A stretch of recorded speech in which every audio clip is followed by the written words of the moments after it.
de la UNAM. Jaime, buenas tardes. Hola, muy buenas tardes, Julio Hernández, gusto en saludarte a ti y a todo el auditorio. Gracias, Jaime. Jaime, recurro a ti por tu experiencia como abogado, como constitucionalista, como un hombre con una gran formación jurídica y con una gran experiencia política, además de la formación jurídica, porque estamos viendo reformas, una propuesta de reformas al funcionamiento del Poder Judicial de la Federación.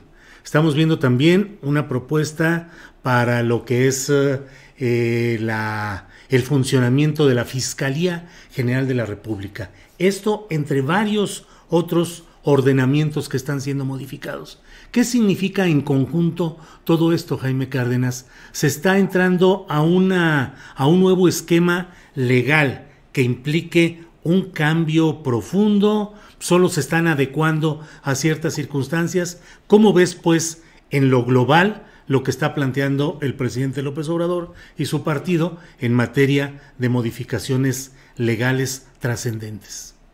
Fíjate que, gracias Julio, fíjate que en algunos temas yo creo que sí hay gran trascendencia. Por ejemplo, una modificación reciente al artículo 4 de la Constitución, que al presidente le gusta señalar mucho, con razón, que incluyó a los programas sociales como derechos humanos de carácter social en la Constitución, para que esos programas sociales pues no puedan ser alterados, modificados, sustituidos por gobiernos posteriores. En materia estrictamente jurídica, pues sí ha habido algunas iniciativas interesantes, algunas que han provocado enormes críticas, por ejemplo, la ampliación de los delitos que ameritan prisión preventiva oficiosa, esta modificación al artículo 19 de la Constitución, que amplía el catálogo de delitos que ameritan prisión preventiva oficiosa. ¿Por qué es trascendente esto? Cuando se introdujo en México el nuevo sistema penal acusatorio en el año 2008, aunque eso entró en vigor, ha ido entrando en vigor hasta el 2016, o sea, 8 años después, se dijo que pues se iba a garantizar sobre todo la presunción de inocencia y que la prisión preventiva, esto de que estás detenido mientras te procesan, iba a ir disminuyendo con el sistema acusatorio oral. Esto no ha sido así. Este gobierno impulsó una reforma al inicio de la administración para ampliar los delitos que ameritan prisión preventiva. Ha provocado muchas críticas en el ámbito teórico, ¿no? Sobre todo en el ámbito teórico, no tanto en el ámbito de la actuación de las fiscalías o de los tribunales o de las policías. Mucha preocupación el tema de la inseguridad pública y no están tan de acuerdo en esto de que la gente esté libre cuando ha sido imputada por un delito grave, ¿no? Entonces esto tiene pues defensores y detractores. Y también la otra reforma que tú recordarás muy cuestionada y muy interesante también, que le da facultades en materia de seguridad pública a la Guardia Nacional, que lo ven como una injerencia, algunos de las Fuerzas Armadas en tareas de seguridad pública, que tradicionalmente en México, por lo menos en el siglo XX, habían desempeñado formalmente las policías y no las Fuerzas Armadas o integrantes de las Fuerzas Armadas.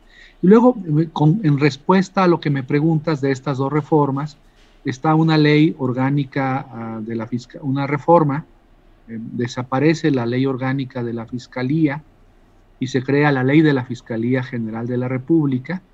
Esta ley de la Fiscalía pues tiene temas muy interesantes. Por ejemplo, se crea una nueva Fiscalía especializada que se llama Fiscalía Especializada en Delitos de Violencia contra las Mujeres y Trata de Personas. Te acordarás que días antes de la aprobación de esta ley hubo un fuerte debate porque organizaciones de derechos humanos de la sociedad civil veían con gran preocupación que la Fiscalía no tuviese vínculo con pues las instituciones, las comisiones, los comités que se encargan de temas de trata, de violencia contra las mujeres, de desaparecidos, de delitos contra defensores de periodistas.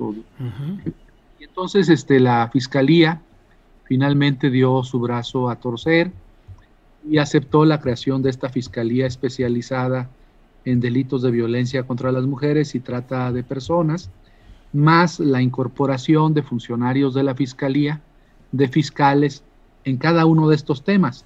Trata de personas, defensores de derechos humanos y de periodistas, mujeres a una vida libre de violencia, desaparecidos. Y por eso vimos que esta semana en el Senado de la República se aprobó por una gran mayoría la ley, creo que solamente con el voto en contra del senador Álvarez y Casa. Sí, así es. Entonces es una ley, vamos a ver cómo funciona esta ley. Desde luego no hay ley perfecta.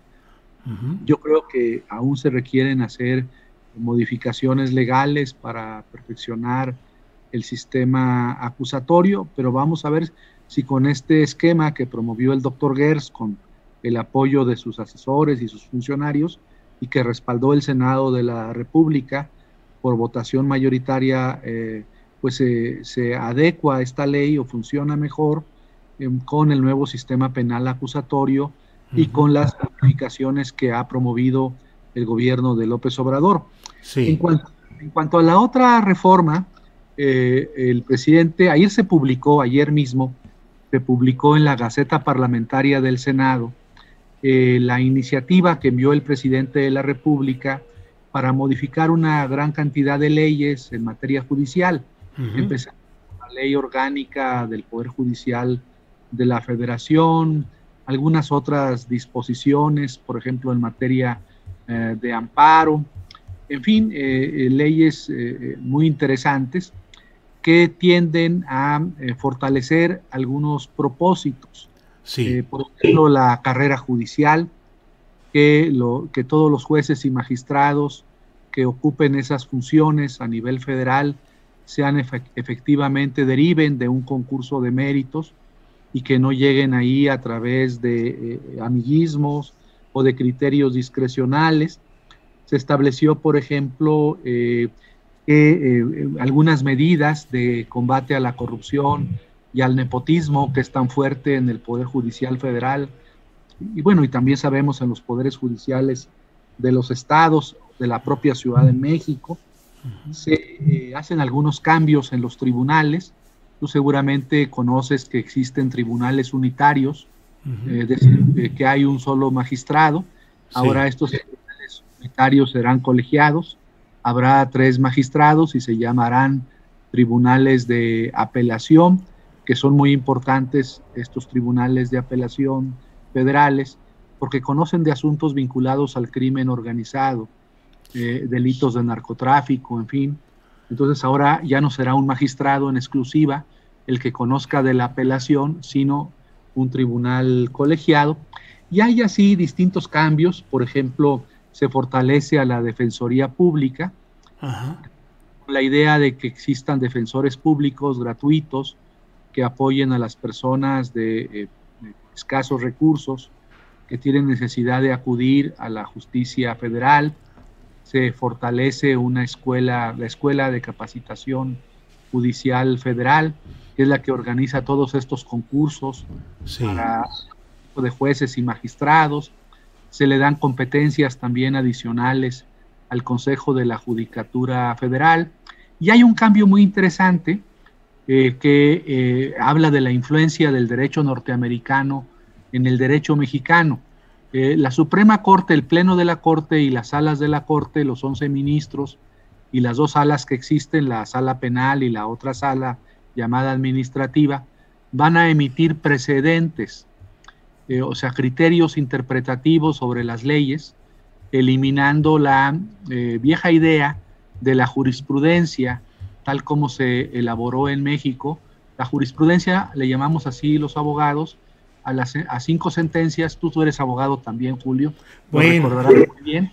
5 sentencias que se dictan en un solo sentido, que son criterios obligatorios para los tribunales en el país. Entonces, a nivel de la Corte y de las salas de la Corte, ya no se van a emitir estos criterios, estos 5 sentencias para que sean obligatorias, sino bastará una sola sentencia, un solo criterio, y si tiene el voto de los ministros, de 4 ministros en las salas, o de 8 ministros derivados de un amparo, por ejemplo, o de 8 ministros en el Pleno, ese criterio, un solo criterio, puede ser obligatorio. Entonces esto a mí me parece muy trascendente, porque vamos ahora los abogados, las autoridades, también los ciudadanos, supongo, a estar en contacto con este sistema de precedentes, a conocerlos, porque serán obligatorios para las autoridades judiciales del país. Algo muy interesante, ya esto lo último que digo, vincula la elaboración de los precedentes con los hechos del caso. En el derecho mexicano, cuando hablamos de interpretación jurídica, pensamos en la interpretación de normas, pero poco en la interpretación del caso, es decir, los hechos que están relacionados con esas normas. El sistema de precedentes trata, por un lado, de que se interpreten las normas, pero también que esa interpretación siempre se haga en relación con las circunstancias de cada caso. Entonces, esto lo hace muy interesante, esta innovación en el derecho mexicano, que te digo, tomamos del derecho anglosajón, sobre todo del derecho de los Estados Unidos. Claro, pues amplia la explicación y el contexto. Espérame un segundito.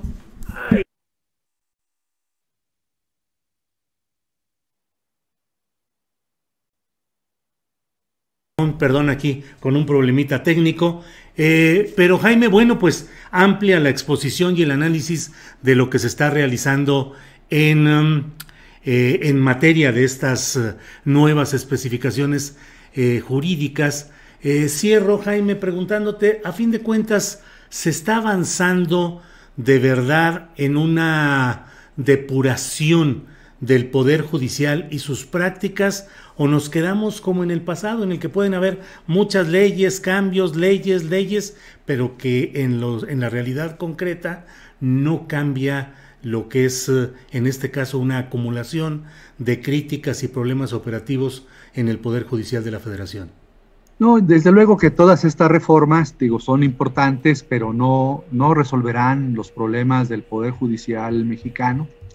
Ni federal ni de los estados. Hay grandes problemas. Mira, voy a hablar de 2 cosas, ¿no? Ya no quiero hablar más de cosas, ¿no? Porque ocupo tu tiempo en demasía. No.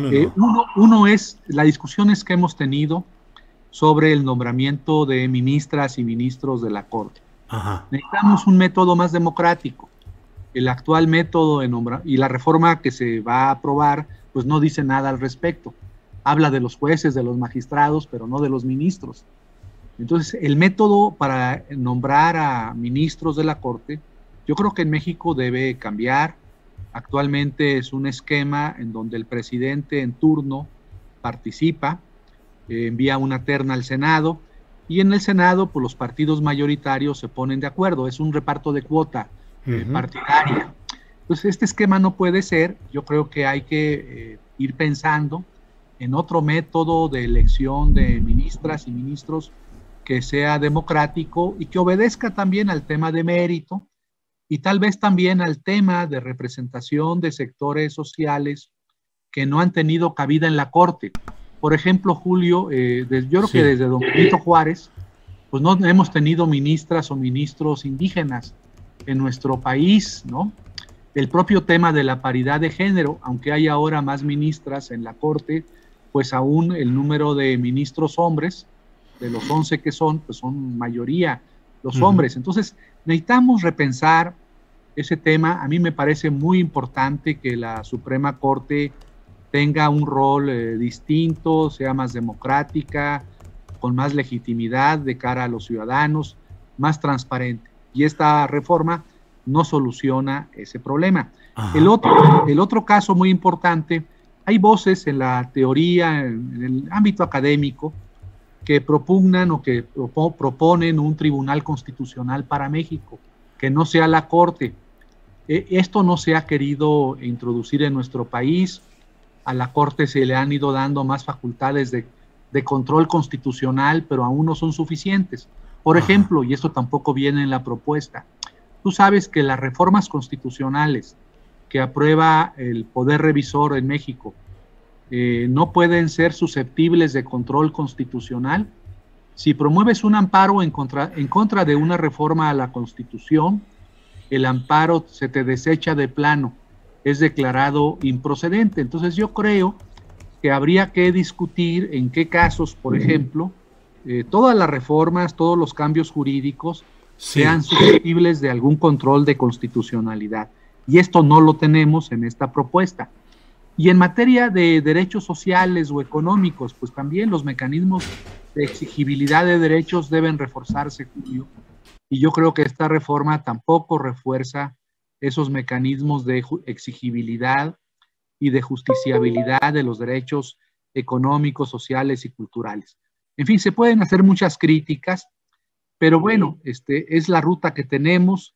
Yo esperaría que después de las elecciones de este año y dependiendo del resultado electoral, se plantee seriamente, no solamente por el partido en el poder, sino con toda la sociedad, un gran cambio constitucional para poner ¿cómo se llama? Y estoy pensando en una nueva constitución. El propio presidente lo ha dicho en alguna ocasión, para poner a la constitución y a las instituciones del país en un ámbito, en un contexto mucho más democrático y de más cercanía con los ciudadanos y más protector con los derechos humanos de las personas.